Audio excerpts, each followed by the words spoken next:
நம்ம இப்போ இருக்கிற இடம் எந்த இடம்னு பார்த்தீங்கன்னா தேனி மாவட்டத்தில் கேரள மாநில எல்லையான லோயர் கேம்பில், அதாவது மேற்கு தொடர்ச்சி மலை அடிவாரத்தில் இருக்கக்கூடிய லோயர் கேம்பில் உள்ள பெண்ணிகுக்கு மணிமண்டபத்தில் இருக்கிறோம். இந்த பெண்ணிகுக்கு மணிமண்டபத்தினுடைய சிறப்பு, இந்த பெண்ணிகுக்கு மணிமண்டபம் எப்போ கட்டப்பட்டது, பெண்ணிகுக்கு யார் போன்ற விவரங்கள் எல்லாம் விரிவாக பார்க்கலாம். அதாவது பெண்ணிகுக் அப்படின்ற ஒரு தென் தமிழகத்தின் ஜீவாதாரமாக திகழக்கூடிய முல்லைப்பெரியாறு அணை. இந்த முல்லைப்பெரியாறு அணையானது தென் தமிழகத்தில் இருக்கக்கூடிய தேனி, மதுரை, திண்டுக்கல், சிவகங்கை மற்றும் ராமநாதபுரம் ஆகிய 5 மாவட்டங்களுடைய தண்ணீர் தேவையை பூர்த்தி செய்யக்கூடிய ஒரு அணையாகும். இந்த அணை 18ஆம் நூற்றாண்டில், அதாவது 1800 இறுதியில் ஆங்கிலேயர் ஆட்சி காலத்தில் இன்றைய கேரள மாநிலம் இடுக்கி மாவட்டத்தில் கட்டப்பட்டது. இந்த அணையானது 1895ஆம் ஆண்டு ஆங்கிலேய பொறியாளர் கர்னல் ஜான் பென்னிகுக் அவர்களால் கட்டி முடிக்கப்பட்டு 5 மாவட்ட மக்களின் நீராதாரமாக திகழ்கிறது. இதனால் இந்த அணையின் மூலமாக தங்களின் பசி, பட்டினி உள்ளிட்டவற்றை போக்கியதால் அவரை தாகம் தீர்த்த தந்தையாக தான் இந்த தென் மாவட்ட மக்கள் கருதுகின்றனர்.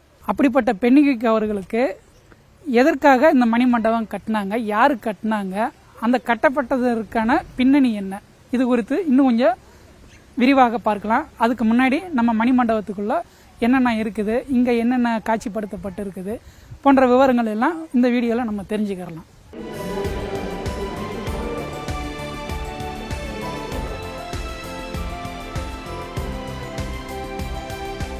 ஆயிரத்தி 1895ஆம் ஆண்டு முல்லைப்பெரியாறு அணை கட்டும்போது 999 வருஷம் ஒப்பந்தம் போடப்பட்டு தான் இந்த அணை கட்டப்பட்டது. அதாவது சென்னை ராஜதானிக்கும் திருவிதாங்கூர் சமஸ்தானத்துக்கும் இடையிலான ஒரு 999 ஆண்டுகால குத்தகை ஒப்பந்தம். அதாவது அணை அமைந்து இருக்கிற கிட்டத்தட்ட ஒரு 8000 ஏக்கர் பரப்பளவுக்கு தமிழக அரசு சார்பாக வாடகை செலுத்துவதற்கான ஒரு ஒப்பந்தம் போடப்பட்டு அணை கட்டுமானம் ஃபுல்லாக முடிக்கப்பட்டு, அந்த அணை கட்டுமானம் முடிக்கப்பட்ட பிறகு அந்த பாசன பகுதிகளுக்கு தண்ணீர் திறப்பது, பராமரிப்பு உள்ளிட்ட பணிகள் எல்லாமே நம்ம தமிழ்நாடு அரசு தான் செய்யும் அப்படின்ற ஒரு ஒப்பந்தம் போடப்பட்டு தான் இந்த முல்லைப்பெரியாறு அணை கட்டி முடிக்கப்பட்டது.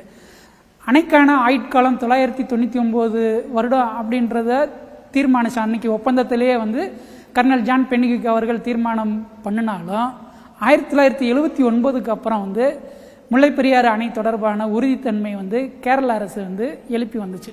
குறிப்பாக 100 ஆண்டுகளை கடந்து இருக்கிறதுனால இந்த முல்லைப்பெரியாறு அணை பலகீனமாயிருச்சு, அதனால அணை உடைஞ்சு போயிடும் அப்படின்ட்டு பல்வேறு விதமான கருத்துக்களை முன்வச்சு பொதுமக்களிடம் விமர்சனம் செஞ்சு வந்தாங்க.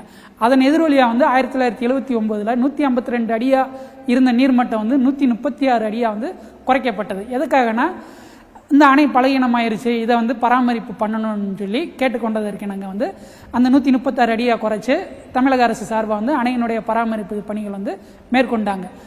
மேற்கொண்டதுக்கு பிறகும் அந்த அணையினுடைய நீர்மட்டத்தை உயர்த்துவதற்கு கேரள அரசு பல்வேறு விதமான முட்டுக்கட்டைகளை போட்டுது.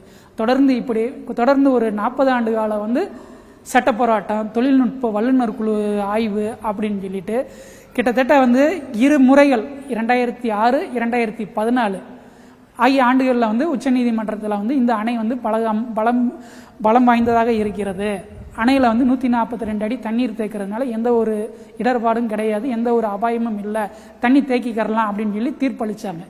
ஆனால் இதுக்கிடையில் 2011ல் கேரளாவை சேர்ந்த ஒருத்தவங்க ஒரு ஆவணப்படம் வெளியிடுறாங்க. அதாவது 999 டேம் 999 அப்படின்ற ஒரு ஆவணப்படம் வெளியிடுறாங்க.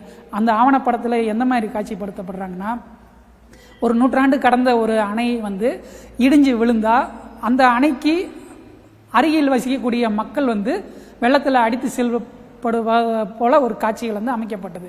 இந்த காட்சி அமைப்புகள் முழுவதும் முல்லைப்பெரியாரை குறிப்பிட்டு தான் எடுக்கப்பட்டது அப்படின்ற ஒரு கருத்துக்கள் பரவலாக எழுந்தது. அந்த காலகட்டங்களில் கேரளாவில் இந்த அணைக்கு எதிரான போராட்டம் தீவிரம் அடைந்ததுனால முல்லைப்பெரியார் அணை இடிக்கப்பட வேண்டும் அப்படின்ற ஒரு குரல் கேரளாவிலிருந்து எழுப்புச்சு. இதுக்கு தேனி மாவட்டம், தமிழகத்தில் குறிப்பாக தேனி மாவட்டத்தில் ஒரு மக்கள் தன்னெழுச்சியான போராட்டத்தில் ஈடுபட்டாங்க. இன்றைக்கி நம்ம எல்லாரும் மக்களுடைய தன்னெழுச்சி போராட்டம் ஜல்லிக்கட்டு அப்படின்னு, தமிழருடைய பாரம்பரிய விளையாட்டு ஜல்லிக்கட்டை மீட்பதற்கான போராட்டம் அப்படின்னு நம்ம சொல்கிறோம் 2016. ஆனால் இதுக்கெல்லாம் முன்னோடி வித்திட்டது எதுன்னு பார்த்தோம்னா முல்லை பெரியாறு அணை உரிமை மீட்பு போராட்டம் 2011 இறுதியில் வந்து நடந்தது. கிட்டத்தட்ட 45 நாட்களுக்கு மேலாக நடந்த இந்த போராட்டத்தில் தேனி மாவட்டத்தில் இருக்கக்கூடிய 3 எல்லைகள், கேரள எல்லையை இணைக்கக்கூடிய குமுளி, போடிமெட்டு, கம்பமெட்டு ஆகிய 3 சோதனை சாவடிகள் வந்து அடைக்கப்பட்டது. இங்கிருந்து செல்லக்கூடிய அத்தியாவசிய பொருள்கள், பால், காய்கறி, முட்டை, இறைச்சி உள்ளிட்ட அனைத்தும் வந்து தடை செய்யப்பட்டன. இது தவிர இங்கிருந்து கேரளாவில் இருக்கக்கூடிய ஏலக்காய் தொழிலுக்கு, தோட்ட வேலைக்கு செல்லக்கூடிய தோட்ட தொழிலாளர்களும் செல்லாமல் தங்களுடைய எதிர்ப்பை புறக்கணித்து தொடர்ச்சியாக 45 நாட்களுக்கு மேலாக மக்கள் தன்னெழுச்சியாக அந்த போராட்ட களத்தில் ஈடுபட்டனர். இந்த போராட்டம் ஓரளவுக்கு முடிவுக்கு வந்தபோது அப்போது இருந்த தமிழக அரசு, அப்போது இருந்த மறைந்த முதலமைச்சர் ஜெயலலிதா அவர்கள் முல்லைப்பெரியாறு அணை மற்றும் முல்லைப்பெரியாறு அணையை கட்டிய ஆங்கிலேய பொறியாளர் கர்னல் ஜான் பென்னிக்விக் அவர்களுடைய தியாகத்தை போற்றும் விதமாக தேனி மாவட்டம் கூடலூர் அருகே தற்போது நாம் இருக்கக்கூடிய இந்த லோயர் கேம்ப் பகுதியில் பென்னிக்விக் அவர்களுக்கு முழு உருவ வெண்கல சிலையினான மணிமண்டபம் கட்டப்படும் என்று சட்டப்பேரவையில் 2012ஆம் ஆண்டு ஜனவரி மாதம் அறிவித்தாங்க. அறிவித்ததுக்கு அப்புறம் இதற்கான இடம் தேர்வு வந்து லோயர் கேம்பில் இருக்கக்கூடிய மின்வாரியத்துக்கு சொந்தமான ஒரு 2.5 ஏக்கர் இடம் வந்து தேர்வு செய்யப்பட்டு தமிழக பொதுப்பணித்துறை சார்பாக வந்து இந்த மணிமண்டபம் கட்டுமான பணிகள் நடைபெற்று முழுவீச்சில் நடந்தது. முழுவீச்சில் நடந்து பென்னிக்விக் அவர்களுக்கு வெண்கல சிலை வந்து நிறுவனாங்க. நிறுவி 2013ஆம் ஆண்டே இந்த பணிகள் எல்லாம் முடிவுற்றதும் அப்போது இருந்த முதலமைச்சர் ஜெயலலிதா அவர்கள் நேரடியாக லோயர் கேம்புக்கு வருகை இருந்து இந்த மணிமண்டபத்தை திறந்து வைத்து அன்னாரது புகழஞ்சி செலுத்தினார். கர்னல் ஜான் பென்னிக்விக் அவர்களை கௌரவிக்கும் விதமாக லோயர் கேம்பில் 2.5 ஏக்கர் பரப்பளவில் 2.5 கோடி மதிப்பீட்டிலான மணிமண்டபம் வந்து கட்டி முடிக்கப்பட்டது. இந்த மணிமண்டபத்தில் என்னென்ன இருக்குதுன்னு பார்த்தீங்கன்னா, பென்னிக்விக்குடைய முழு உருவ வெண்கல சிலை, முல்லைப்பெரியாறு அணையினுடைய மாதிரி வரைபடங்கள், அந்த அணை கட்டப்பட்ட போது எடுக்கப்பட்ட புகைப்படங்கள், தற்போதுள்ள அணையின் முகப்பு தோற்றம், அணையில் மேற்கொள்ளப்பட்ட கட்டுமான பணிகள் மற்றும் கர்னல் ஜான் பென்னிக்விக் அவர்கள் பயன்படுத்திய சாய்வு நாற்காலி உள்ளிட்ட பொருள்கள் எல்லாம் இங்கே வந்து காட்சிப்படுத்தப்பட்டிருக்குது.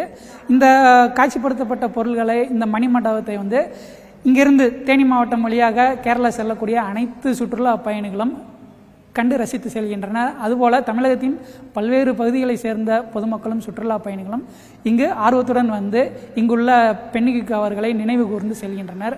இது தவிர கர்னல் ஜான் பென்னிக்விக்கின் பிறந்த நாளான ஜனவரி 15 அன்று தேனி மாவட்டத்தில் அவருடைய பிறந்த நாளை தாகம் தீர்த்த தந்தைக்கு தங்களது நன்றி கடனாக அவருடைய பிறந்த நாளை சமத்துவ பொங்கலாக வழிபடுவார்கள்.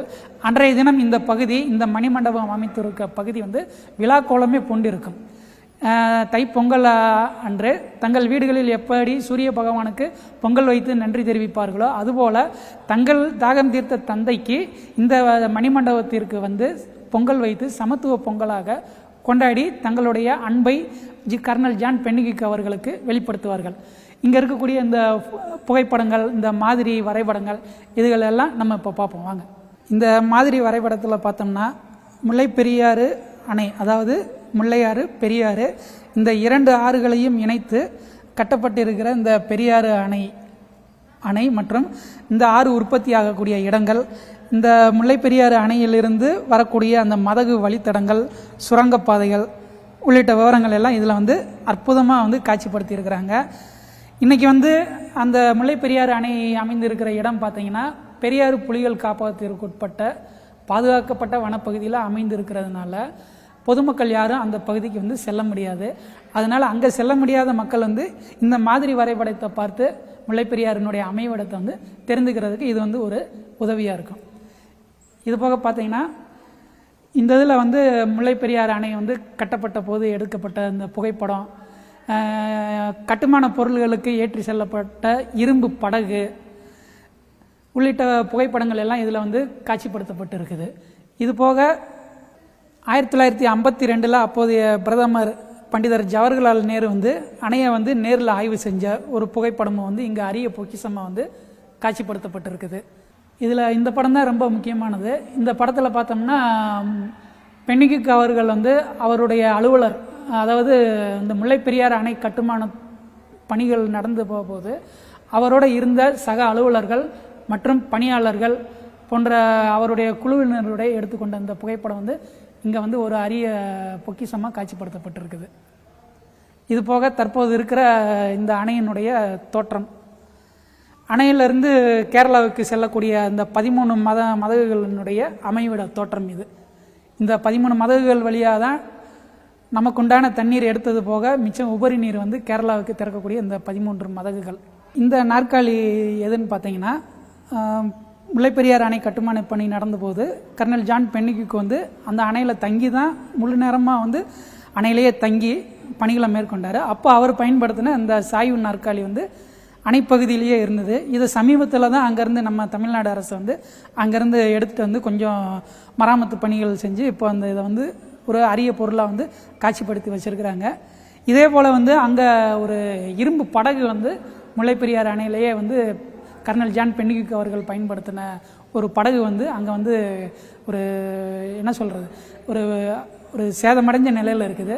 அந்த இரும்பு படகையும் அங்கேருந்து எடுத்துகிட்டு வந்து இங்கே இந்த மணிமண்டபத்தில் வச்சு பராமரிப்பு பண்ணி வச்சுருந்தாங்கன்னா அது வந்து ஒரு பாதுகாக்கப்பட்ட ஒரு அரிய பொருளாக இருக்கும். 5 மாவட்ட மக்களுக்கு வந்து முல்லைப்பெரியாறு அணை வந்து கோவில் போன்றது. அந்த அணையை கட்டின பென்னிக்விக் வந்து தெய்வம் மாதிரி.